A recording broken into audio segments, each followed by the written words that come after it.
ইতিমধ্যে একজন বিএলও তিনি তার পরিচয় হোয়াটসঅ্যাপে দেখিয়েছেন, তারপরও তাকে বাধা দেওয়া হয়। আপনারা কি ব্যবস্থা নেবেন? ইলেকশন কমিশন ব্যবস্থা নেবে। ইলেকশন কমিশন অভিযোগ জানানো হচ্ছে এবং ভারতীয় জনতা পার্টির পক্ষ থেকে একটি হেল্পলাইনও চালু করা হয়েছে।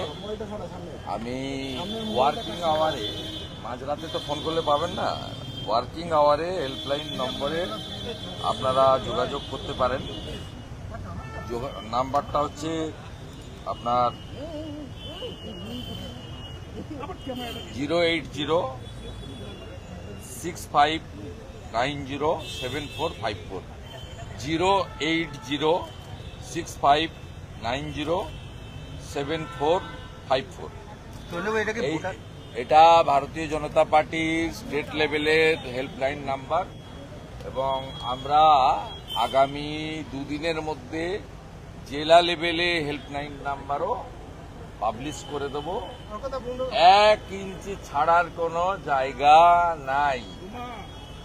আর আজকে যে 3টের সময় মিছিলটা হচ্ছে আম্বেদকরের মূর্তির সামনে থেকে, ভগবান আম্বেদকরের মূর্তির সামনে থেকে, যারা সাংবিধানিক বডিকে চ্যালেঞ্জ দিচ্ছে, যারা জ্ঞানেশ কুমার আমাদের সিইসির বাপ তুলছে, যারা মনোজ আগরওয়ালকে ভয় দেখাচ্ছে তোমার দুর্নীতি ফাঁস করব, সেই সাংবিধানিক বডিকে যারা ভয় দেখাচ্ছে, আক্রমণ করছে, অশ্লীল ভাষা প্রয়োগ করছে, তারা বাবা সাহেবের মূর্তির তলা থেকে মিছিল শুরু করছে।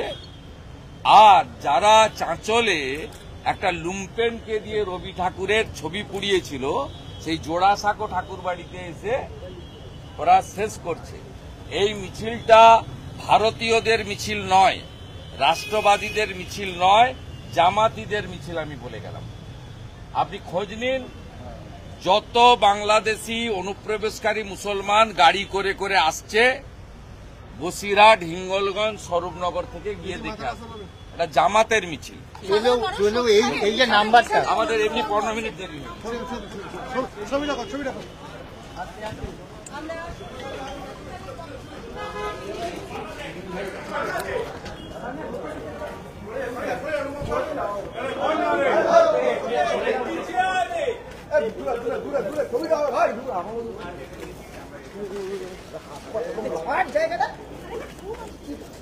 তুমি দিচ্ছিস কেন আমাকে?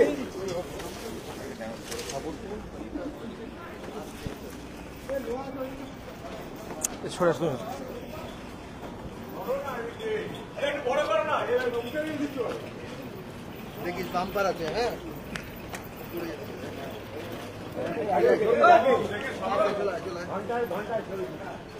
পানিয়াটি পৌঁছতে